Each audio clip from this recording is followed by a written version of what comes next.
Praise the lord. యేసుక్రీస్తు నామంలో మీ అందరికీ శుభములు. మనం ప్రతిరోజు కూడా చాలా అద్భుతమైనటువంటి సాక్ష్యాలు వింటూ వస్తూ ఉన్నాం.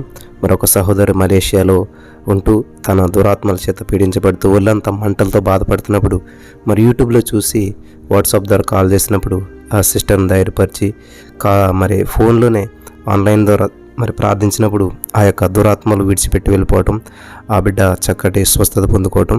అలాగే మరి ఒక సహోదరి దేవుని యొక్క మాటలు వాక్యాలు ఆన్లైన్ ద్వారా వింటూ మరి ఎర్లీ మార్నింగ్ 3:30 ప్రేయర్లో వీళ్ళంతా పాలు పంచుకుంటూ ఉంటుండగా మరి వాళ్ళు ఏదైతే కావాలో అది రాసి పెట్టుకున్నాడో అద్భుతం జరగడం.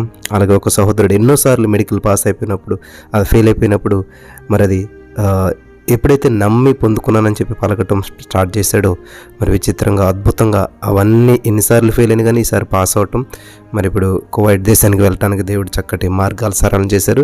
వీరందరి సాక్ష్యాలు మనం వారి మాటల్లోనే విందాం. ప్రైజ్ లార్డ్ అన్నయ్య. ఒకప్పుడు శరీరం అంతా మంటలు అన్నయ్య, దురాత్మ వల్ల చాలా మరణ స్థితిలో ఉన్నానని అన్నప్పుడు మీరు కూడా ప్రార్థన చేశారు. అగ్నిలా కాల్చబడిన మంటలు నాకు ఈరోజు లేవు తండ్రి. నన్ను విడిపించి నన్ను బ్రతికించాడు. పూర్తిగా నాకు విడుదల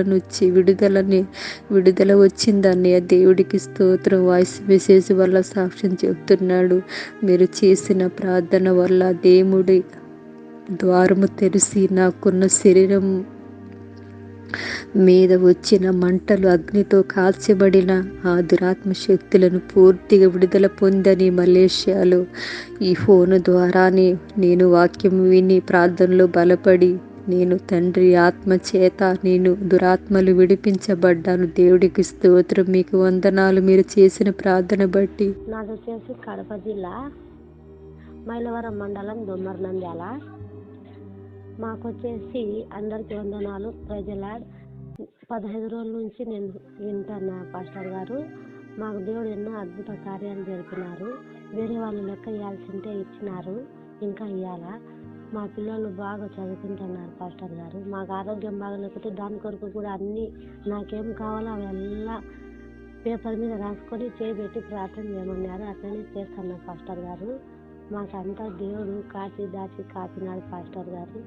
మాకు ఎన్ని ఇబ్బందులు ఉన్నాయో అన్నీ ఒక్కొక్కటి పోతున్నాయి పాస్టర్ గారు. లెక్క ఏనితోటి కూడా ఇచ్చినారు పాస్టర్ గారు. ఈ సాక్ష్యం దేవుడు దీవించును కాక. ఆమె ప్రైజ్ లార్డ్ బ్రదర్, నేను గ్రూప్లో ఉన్నానండి. ఒకసారి చెన్నై మెడికల్కి వెళ్తే 4-5 సార్లు ఫెయిల్ అయిపోయానండి. తర్వాత మీరు ప్రేయర్ చేస్తే మెడికల్ నార్మల్గా వచ్చింది. మొన్న బొంబాయి వెళ్ళి వచ్చింది పాస్పోర్టు. తర్వాత ఆ రోజే టికెట్ చేసుకున్నాను కోవిడ్కి. మీరు ప్రార్థన వల్ల అద్భుతం జరిగింది. ఆల్రెడీ నా టేస్ట్ మనీ మీరు యూట్యూబ్లో ఎక్కించారు బ్రదర్. మీకు అందరి బట్టి నీకు వందనాలు. అలాగే ఇంకొండ నాకు రాత్రి 8:30కి హైదరాబాద్ రాజీవ్ గాంధీ ఎయిర్పోర్ట్కి వెళ్తున్నాను. అలాగే కోవిడ్లో దిగేటికి 1 గంట 12:30 అవుతుంది. నాకు తెలియదు నా ప్రయాణం కొరకు. అలాగే అక్కడ మెడికల్ కూడా ఉంటుంది. అలాగే నేను కొంచెం ప్రేయర్ చేయమని అడుగుతున్నాను బ్రదర్. అలాగే నాకు 5 నెలల క్రితం పచ్చకాయలు అనేవి ఉండేవి. అవి కోవిడ్లో ఎక్కువ నీసేస్తారు, నాన్ వెజ్ తినకూడదు అంటున్నారని ఒకసారి చెక్ చేయించుకున్నాను. ఆల్రెడీ నార్మల్ కన్నా ఇంకా నార్మల్ ఉండేది. ఇప్పుడు వెళ్తే నార్మల్గా ఉంది. కొంచెం దీనికోసం ప్రేయర్లో పెట్టండి బ్రదర్. Thank you brother. వందనాలు.